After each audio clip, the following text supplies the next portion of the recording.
नहीं नहीं महात्मा,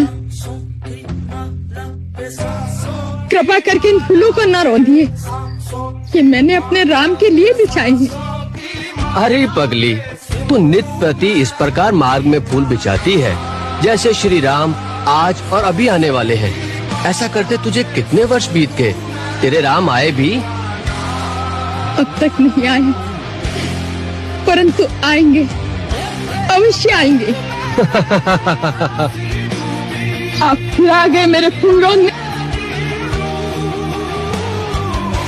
कौन है आप? हम माता शबरी के पास जाना चाहते हैं। आप कृपया हमें उनकी कुटिया तक पहुंचा देंगी? माता शबरी के पास? लेकिन आप है कौन?